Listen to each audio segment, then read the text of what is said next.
I always liked to have a more secluded lifestyle, reclusive even.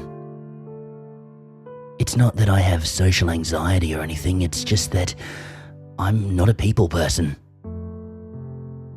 Don't get me wrong, I don't hate other people, but I'd rather not be around them. I like solitude. I like quiet. When an acquaintance of mine offered to rent me his family's mountain cabin for a few months, I agreed almost instantly. The truth is, I'd been looking for an opportunity like this for a while now. Just a few months, out there in the middle of nowhere, to work on my poetry and whatnot, completely undisturbed. Unfortunately, I had never found anything that fit my rather tight budget. The cabin itself was located in a remote area in the Alps. There were some tourist spots nearby, but nothing within walking distance. The place was ideal for someone who wanted to be completely left alone. It sounded absolutely perfect. I arrived at the cabin about a month ago. It was beautiful. I loved it the moment I stepped foot inside. While I settled in, I started a small fire to heat up the place. For the first couple of days, I had a hard time writing anything worthwhile. All the lines I came up with just didn't feel right. Instead of brooding over my work, I decided to just explore the place outside. The snow-covered plains, the mountains, and the many forests painted a beautiful panorama. Out here, things were different, untouched. I wandered around for hours and I tried to absorb as much of nature's beauty as I possibly could. Work went well after this little trip outside. Nature has always been one of my primary inspirations. From that day onward, I would often spend a good part of the day outside, going on extensive walks. Only when the sun started to set did I actually sit down and start working on my poems. Many times, I would discover the tracks of animals outside. Some were small, most likely left by rabbits, and others were bigger, hinting at something more like a deer. In rare cases, I would stumble upon signs of other people. There were a few lonely tracks here and there, most likely left by hikers or mountain climbers passing through the area. My acquaintance was right. I was completely alone out here. That was until 2 weeks ago. I set out one day for another walk when I stumbled upon many new tracks. They were clearly human, but it had to be a whole group. Their tracks were chaotic, going here and there as if they were stumbling into one another. I frowned when I saw them and I hoped that they were already gone and on their way back. As so often, luck was not on my side. It was a day later that I found more of those same tracks. They were as chaotic as before, but now they were much closer. Whoever they were, they seemed to be lingering around the area. Maybe they were camping out here for some reason. Once more I frowned. I had come out here to get inspired, not to see their stupid tracks all over the place. Worst of all, they didn't seem to care about nature at all. They had almost left a clear path behind on their way through the woods. There were markings on some of the trees and branches, and twigs littered their path. For the next couple of days, I found more and more signs of this ominous group. It was a bit strange, though, that I never saw any of them. I shrugged it off, and I decided that it was best to just ignore them.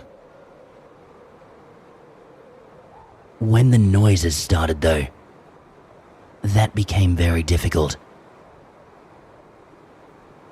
When you live in a city, noises are just a normal part of life.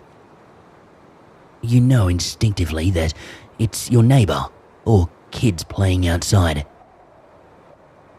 Out there in the middle of nowhere, though, it was an entirely different story. It was about 11 in the evening when the noise started. I was sat at my desk with a mug of hot tea, just working on my latest poem. Suddenly, I heard something outside. It was distant, but I could clearly make out voices. I put my pen down and I went to one of the windows. I cracked it and listened, but I could not understand a word. They were yelling and shouting, but what the hell were they saying?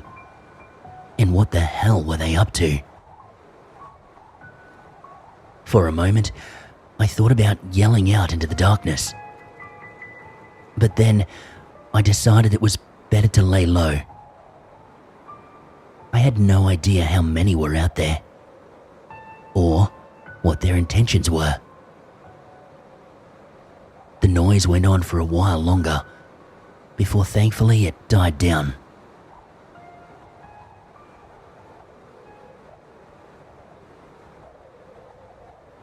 The next day, I realized that the group had not been out in the woods alone as I'd thought. No. The moment I stepped outside, I saw the many chaotic tracks right in front and all around the cabin. I couldn't help but feel creeped out. Why had they come here? Had they been watching me? A bit unnerved, I scanned the area and the woods around the cabin.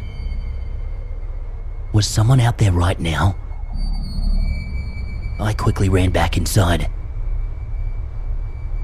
I didn't go for a walk that day.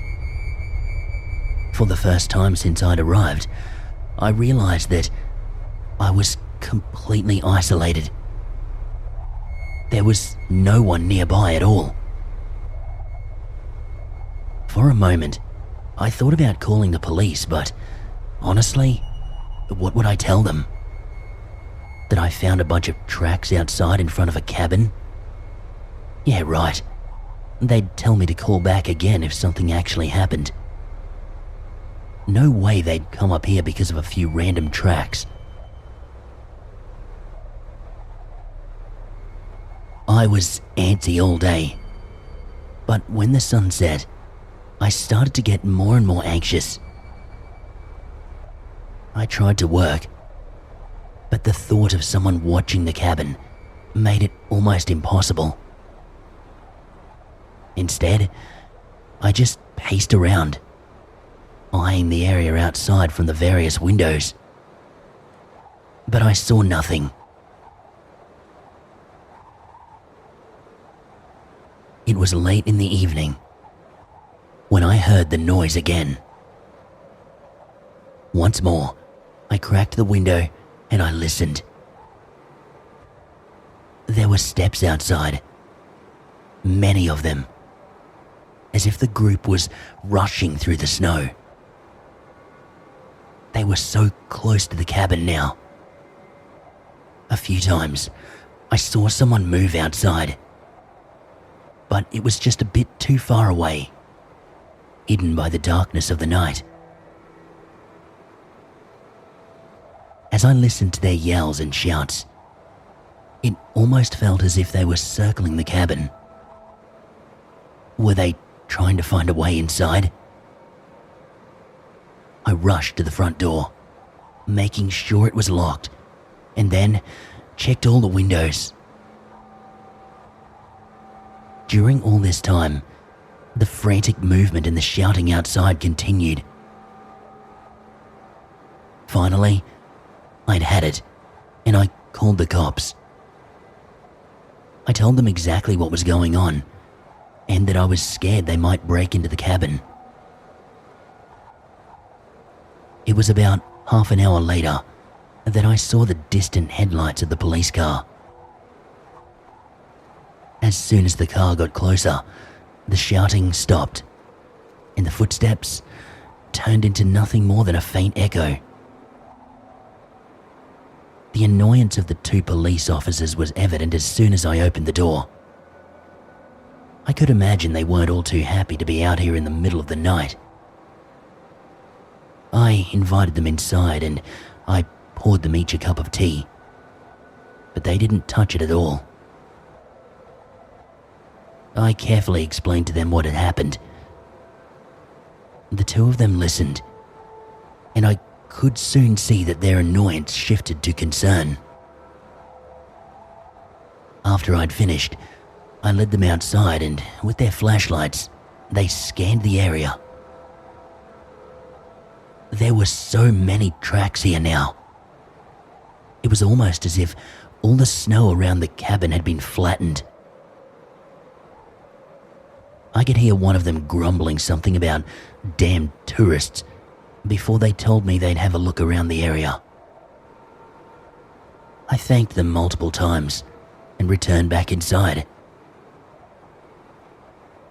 It was an hour or so later that the two of them returned. They told me they'd found nothing but more of the same tracks. They led in circles through the forest, but there was no hint of any group. It was most likely a bunch of tourists trying to cause a bit of trouble. That type of thing had happened before. Most likely, some college kids who were out here drinking and having a bit too much fun. Once someone calls the police though, they usually know it's time to knock it off. They told me that this was most likely the end of it. The group was probably on their way back home and wouldn't disturb me anymore. Before they left, one of them handed me his number and told me to give him a call should they come back. Once again, I thanked them. But somehow, their words didn't feel too reassuring. Somehow, I felt as if they were just trying to convince me nothing was wrong, so they could finally get out of there. I was awake for hours after they left.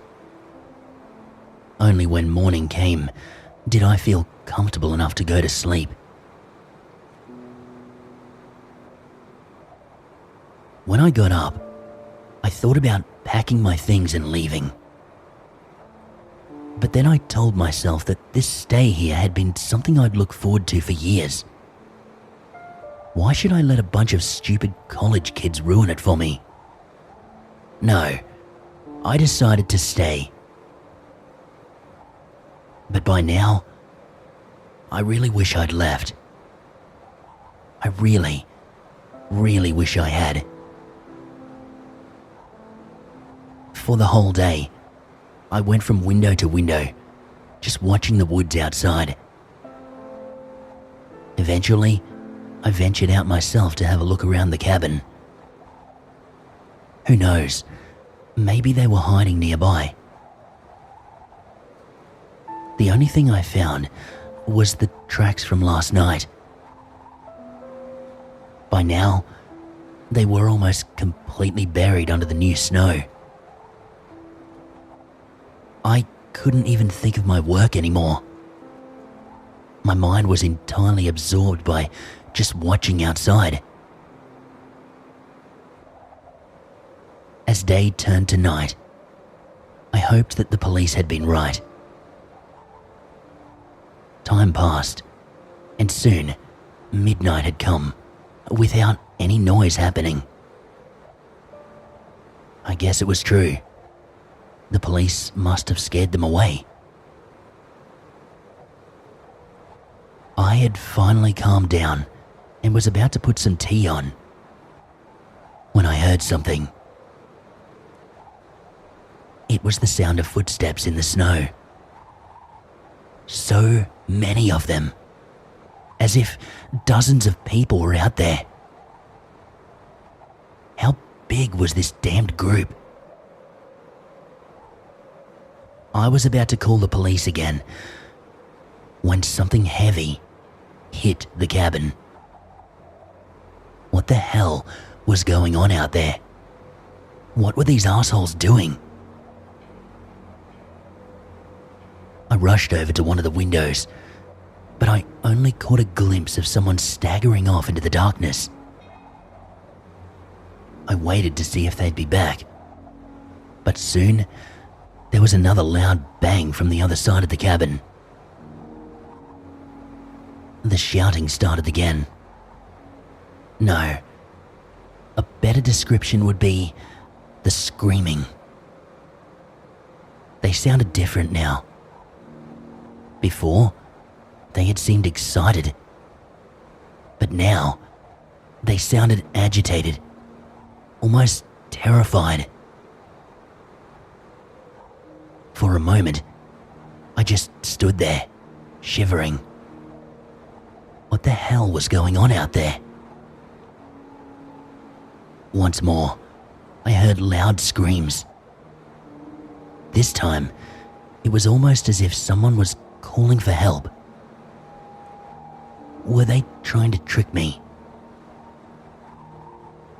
I went to the window, and I saw something again. People were moving outside. I couldn't see it clearly though. Their movements looked strange, almost as if they were stumbling through the snow. Shit. I couldn't see a damn thing in the darkness. Finally, I opened the window and I called out to whoever was out there. What's going on?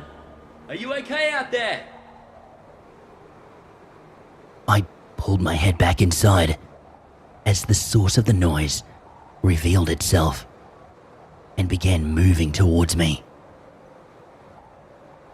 The phone slipped from my hands and I stumbled backwards.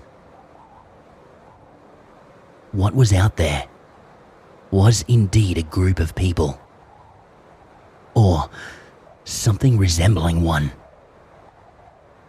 There were too many legs, too many arms. It was a twisting, writhing mess of human limbs and bodies, all entangled into one another. For a moment, I saw stitches all over it, fusing bodies and limbs together into one giant abomination. And then I saw the faces. Their eyes, blind, sewed shut, and their mouths wide open. Once more they started screaming at me. No, those had never been screams of excitement. Those were screams of pure terror. I was on the ground, staring at the window in front of me in sheer disbelief. Moments later, the thing crashed against the wall. A rain of glass exploded over me, and I saw dozens of arms reaching for me. "Leave me the fuck alone," I whimpered as I frantically crawled backwards. All of the heads turned to face me. Again, the thing pressed itself against the small window opening. I saw hands clinging to the window frame and the wall as the thing tried to push itself inside. The mouths opened once again, screaming in terror. And for the first time, I understood what they were saying. Help us. I could only watch as the thing continued its struggle. Arms reached inside, pushing, twisting, ripping skin and flesh apart as the thing desperately tried to get to me. Then, it suddenly stopped moving. Moments later, it let out another blood-curdling scream before it rushed off into the darkness. I don't know how long I sat there on the floor. I was so utterly terrified that I just could not move. When I finally got to my feet, my legs were weak and shaky. I'd barely taken a few steps before they gave way. What the fuck had that thing been? For many long minutes, I lay on the floor, shaking, as the images of that abomination haunted my mind. And those screams continued to ring out. Dear God, what the hell was it? When I finally got myself up, I was obviously nervous and restless. I had to just pace around the cabin to keep the panic at bay. Every once in a while, I scanned the window for any signs of the thing. But it was gone, it seemed. After a while, I began questioning myself. Had I seen what I had seen? Could this even be real? Maybe I was suffering from cabin fever, or whatever people out here get. What if my paranoia had conjured up this thing? As I turned back around to the window though, I saw the proof right there. The pieces of glass on the floor, the broken window, and the scratches all over the cabin wall. At this point, I remembered my phone. I looked around in confusion before I saw it right there below the window. I took a step towards it, but then I froze. What if that thing was still around? No, it had run off, I told myself. Once more, I anxiously listened for noises outside, but all was quiet. I rushed forward, closed my hands around the phone, and almost threw myself back. Oh, thank God, I said out loud when I saw that it was still working. It was right at this time that I heard the sound of distant steps again. I dialed the cops right away, and I told them that something out here was after me. I must have sounded like a total nutcase. They asked me if it was those college kids again. Instead of answering, I pleaded with them to come out here and save me. They told me to calm down, to stay indoors, and that they'd be here as quickly as possible. Waiting was pure torture. I listened to every sound. Even the snow falling from the roof was enough to send another surge of panic into my brain. I still couldn't stand still. Once more, I paced around the cabin. Where the hell are they? I thought. What's taking them so long? Damn it. When I checked my phone, I saw that it hadn't even been half an hour yet. But to me, that had felt like an eternity. Shit. Can't they hurry up? What if that thing comes back? Steps. Outside. And getting closer.